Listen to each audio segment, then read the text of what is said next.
Vous avez des gens qui défendront davantage l'intérêt de faire la différence, que ce soit par rapport à ce qui a été fait, par rapport aux autres, tout ça, parce qu'ils adorent se mettre en avant par différence.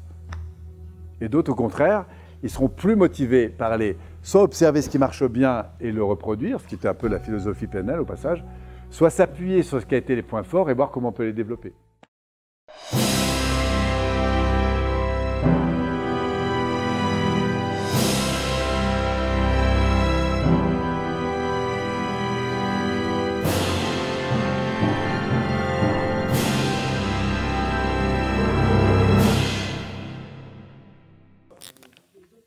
Les opérateurs modaux. Alors, je vais vous faire un petit schéma très simple. Ceux qui ont fait de l'AT, ça va vous parler tout de suite. AT, un instructionnel. Alors, en PNL, on montre une chose très simple, c'est que, regardez, si je vous dis, par exemple, parce que j'ai besoin du sel qui est sur la table, passe-moi le sel. Est-ce que tu veux bien me passer le sel? Tu dois me passer le sel, il faut que tu me passes le sel. Est-ce que tu peux me passer le sel? J'ai remarqué qu'en fonction de la structure que je vais donner, ça ne fait pas le même effet. Tu préfères, tu dois me passer le sel ou tu as envie de passer le sel? Voilà. En fait, tout être humain fonctionnant de la même façon, sachez que la priorité à donner dans vos interactions, c'est de commencer par aller stimuler le niveau des envies. En fait, c'est le vouloir, pardon. Notez ici le vouloir. Après, vous avez le pouvoir. Ce n'est pas le pouvoir sur l'autre, c'est le pouvoir en termes de capacité à. Et après, vous avez le devoir.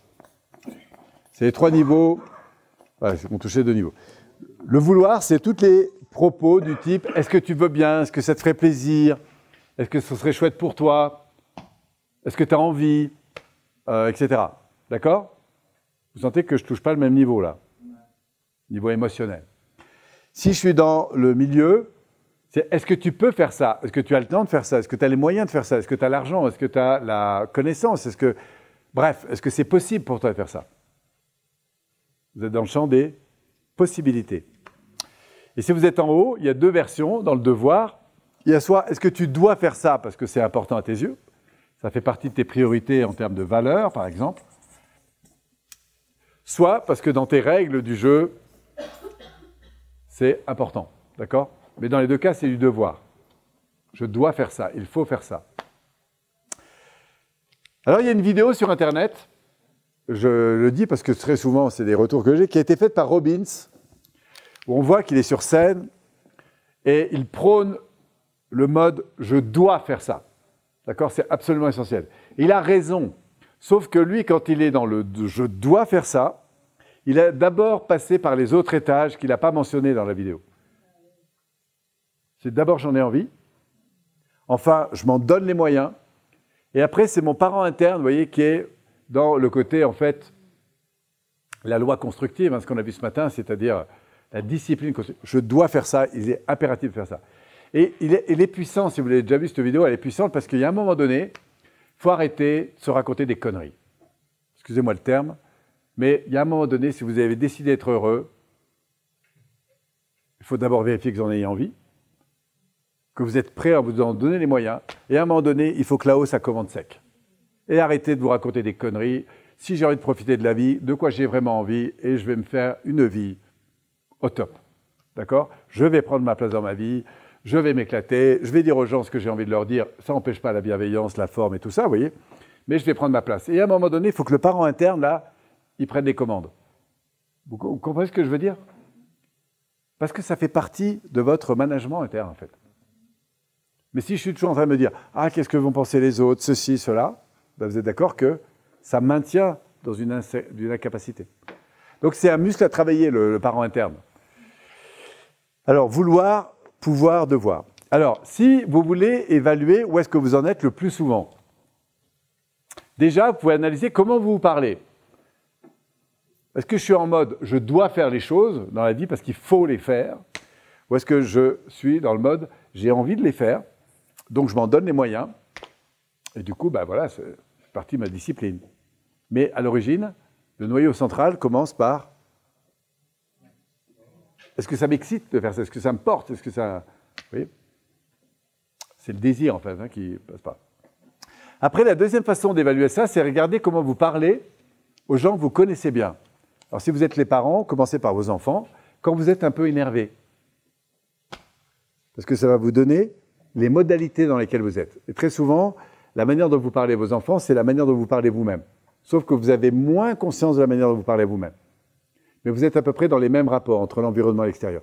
Donc, une manière d'évaluer, c'est de vous dire, quand je suis un peu énervé, est-ce que tu veux bien aller te coucher? Est-ce qu'il faut que tu ailles ou est-ce que tu peux aller te coucher? Ou est-ce que tu dois aller te coucher? En tout cas, si vous communiquez dans le « est-ce que tu veux bien ?», les crises d'adolescence vont être moins compliquées. C'est absolument garanti. Pourquoi? Parce que c'est de la mécanique. Si vous faisiez de l'analyse fractionnelle, on vous montrerait ça. C'est-à-dire que si un enfant ici, il a beaucoup de « tu dois, il faut », en fait, d'accord? Et ça marche aussi en interne. Hein. En fait, qu'est-ce qui se passe en interne? C'est qu'il va fonctionner en mode enfant adapté soumis. En fait, dans l'enfant, vous avez soit vous êtes dans le désir, hein, ici, dans les envies, le plaisir, tout ça, soit vous êtes ici dans ce qu'on appelle un enfant adapté soumis. Soumis à quoi? Aux règles.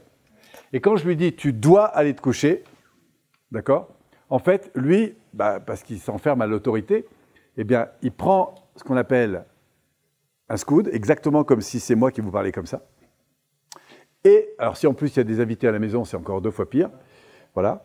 Mais heureusement, il est souple d'esprit, hein, donc c'est pas grave si vous avez fait jusqu'à présent, mais après, vous ne pourrez plus dire que vous ne savez pas. Mais le problème, c'est qu'il prend un jeton au niveau de la considération personnelle, et du coup, il se suradapte à quoi? À l'autorité supérieure. Ça ne veut pas dire qu'il a envie d'y aller, mais il s'adapte. Et donc, si par contre vous lui dites, est-ce que tu veux bien être couché maintenant? C'est pas la même chose. Et si vous dit non, vous répondez, je reformule. Ce que tu me dis, c'est que pour l'instant, ce que tu vas me dire, c'est plutôt non. C'est ça? Et j'imagine que du coup, rester devant la télé, ce serait beaucoup plus sympa, n'est-ce pas? Oui, tu vois, je suis OK, j'entends ça pour toi, reconnaissant de ce qu'il vit. Mais tu vois, pour des raisons qui sont ceci, on va devoir quand même y aller. Voilà.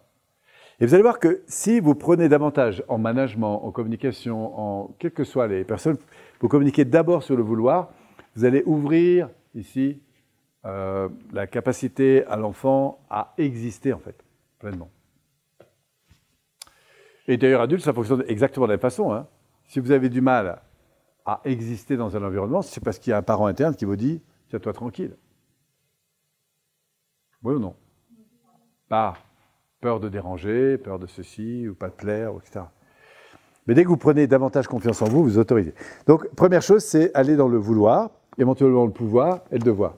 Et quand vous avez, je vais finir là-dessus, une décision à prendre importante dans votre vie, et c'est vrai de toutes les décisions d'ailleurs, moi, je vous invite toujours à prendre les choses dans cet ordre. Est-ce que j'en ai envie? Est-ce que je peux? Est-ce que ça fait partie de ma responsabilité? Et si vous avez un non qui sonne quelque part, et que vous prenez quand même cette décision, le non va vous rattraper. C'est-à-dire que la vie va vous challenger, en fait. Si je fais un truc, je parle... Alors, il y a des trucs que je peux faire parfois, je n'aurais pas très envie, mais bon, si ça fait partie de mes possibilités, de mon devoir, passe encore. Bien que, si ça ne me nourrit pas du tout, ça vaut le coup que je regarde comment je peux déléguer ou transformer cette affaire. D'accord? Si je prends une décision qui ne répond pas à mes envies, je vais vite avoir des frustrations qui vont naître. Vous êtes d'accord? Si maintenant je dis oui à une chose alors que je n'ai pas les moyens, je n'ai pas le temps, l'énergie, l'argent, je ne sais pas quoi, vous êtes d'accord que ça va me mettre en perte? Et si maintenant j'en ai envie et qu'en plus j'ai les moyens de le faire, mais que ce n'est pas en lien avec ma mission, vous allez perdre votre temps en fait. Ça, c'est un truc qui m'a énormément aidé. Notamment parce que comme je suis assez stimulé par plein de propositions, il y a plein de choses auxquelles j'ai envie de dire oui. Donc j'ai appris à dire non ce que je ne voulais pas et oui à ce que je voulais vraiment. Après, aujourd'hui, j'ai plus de moyens pour faire un certain nombre de choses. Et puis parfois, j'ai des propositions qui sont très intéressantes. Donc j'aurai les moyens de le faire. Exemple, on me sollicite en me disant tiens Polo, moi j'ai tel produit sur Internet.